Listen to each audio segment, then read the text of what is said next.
Magandang tanghali po sa inyong lahat and good afternoon sa iyo, ADG John. Yes, magandang tanghali niya at magandang tanghali po sa lahat ng ating taga-subaybay. Bago po tayo magpatuloy sa mga balita at talakayan, syempre hingi muna kami ng update mula po sa inyo dyan sa National Security Council. Kasi Lunes na naman. Of course, inaabangan talaga ang Lunes dahil marami kang baon para po, lalo na sa mga reporter, no? Lumabas po sa ilang reports, ito nga, at may namataang 2 Chinese research vessels dyan sa Philippine Rice.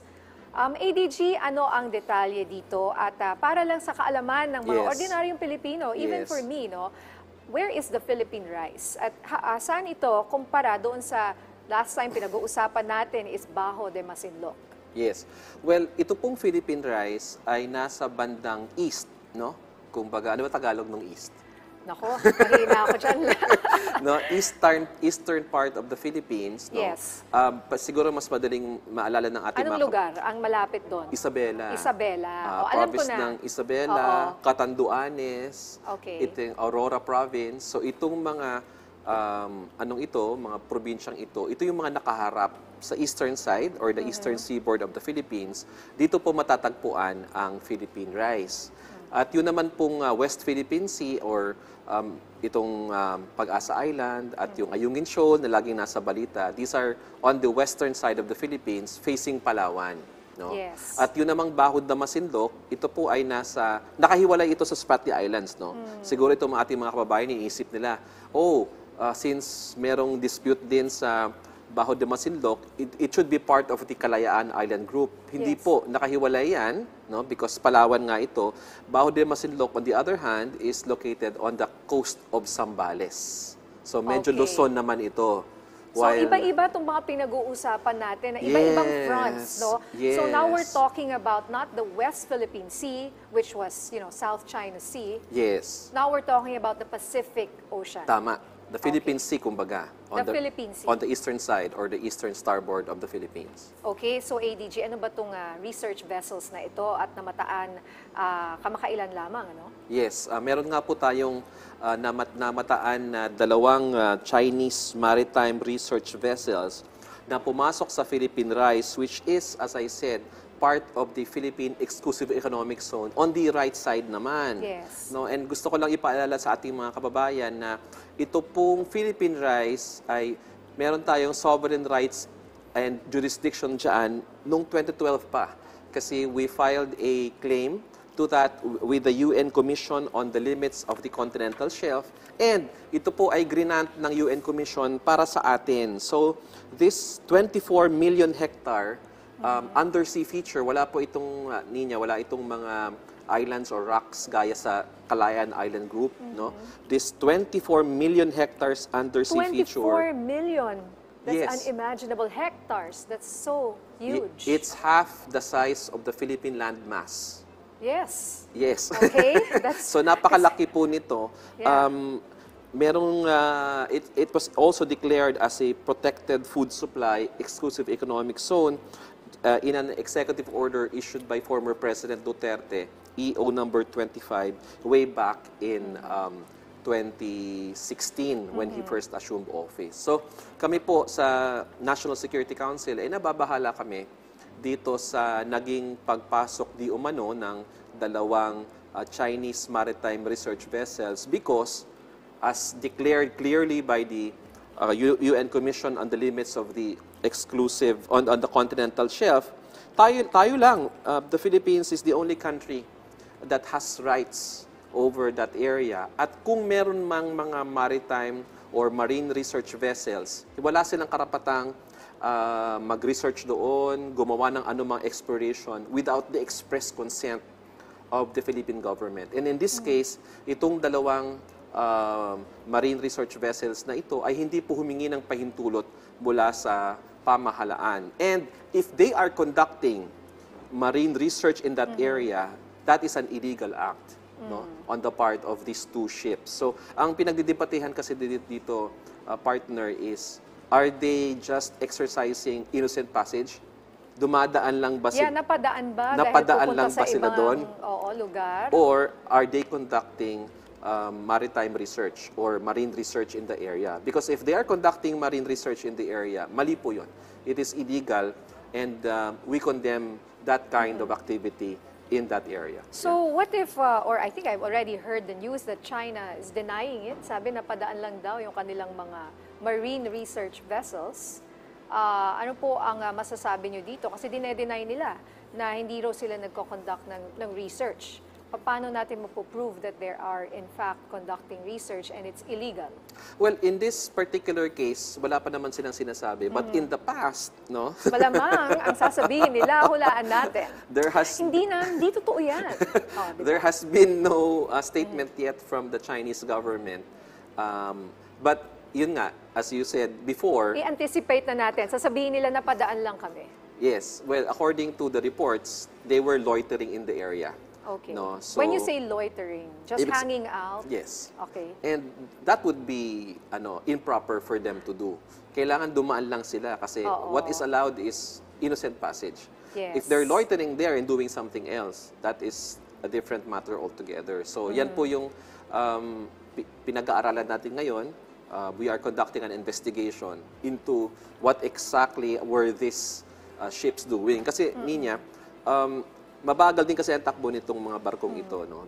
Around 8 to 10 knots, no, ang takbo nila. So, it could be argued that they were just innocently passing through that Yes. area, but according to reports nga, they were seen loitering. So, I think what's important. Taking their time. Parang huminto. Ganun ba? Huminto.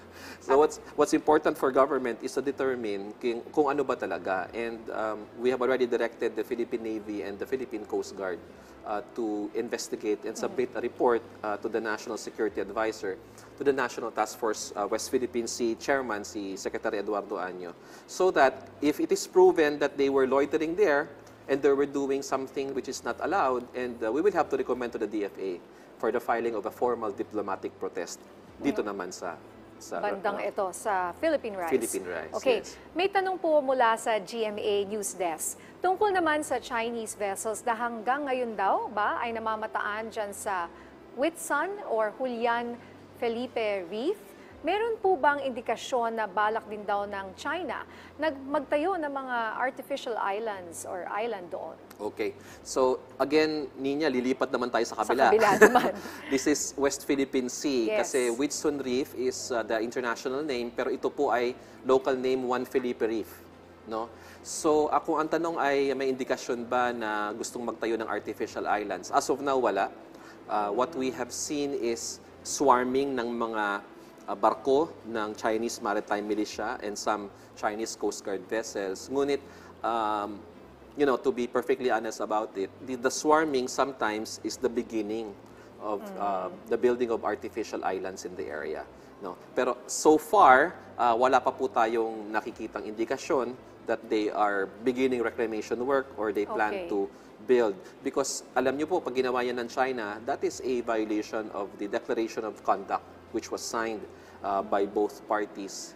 That was also signed by China. And of course, a violation of the UNCLOS and the sovereign rights of the Philippines over its exclusive economic zone. Kasi found ang Julian Felipe Reef in our exclusive economic zone.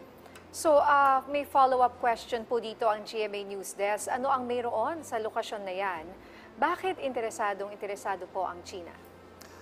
Well, again, ito po kasi Julian Felipe Reef is somewhat near sa Reed Bank, no? And we all know that there are many deposits, oil deposits, natural gas deposits in that area. So it could be, speculated, no? I cannot speak for the Chinese government, but if I will speculate on a possible reason, probably because of the natural resources that could be found in Julian Felipe. So, Felipe Reef. oil-rich, may Yes. oil. Pwedeng oil exploration sila doon or baka may gusto silang kunin na yamang dagat. Yes, I cannot speculate kasi mahirap na, no? I'm from the government, but kung ang tanong is anong meron doon, it's mostly the natural resources. All right.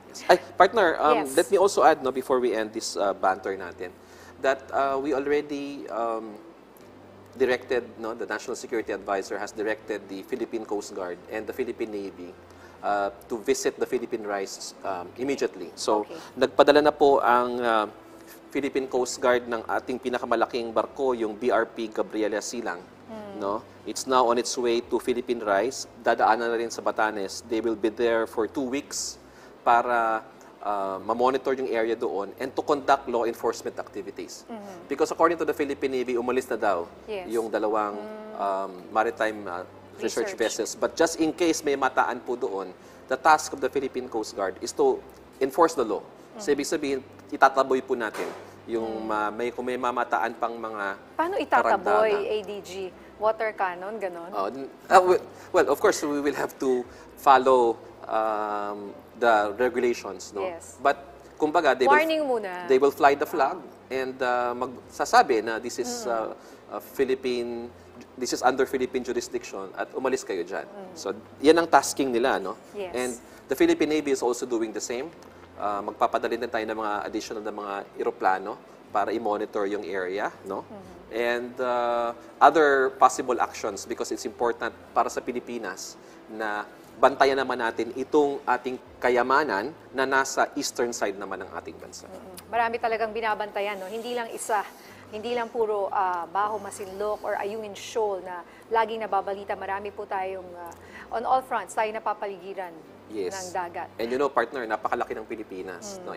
It's about time that the Philippines really exercise its sovereign rights and to implement the law all over our archipelago. All right, always an enriching and productive Monday morning with ADG John. Maraming salamat sa mga ibinahagi mong updates mula po dyan sa National Security Council.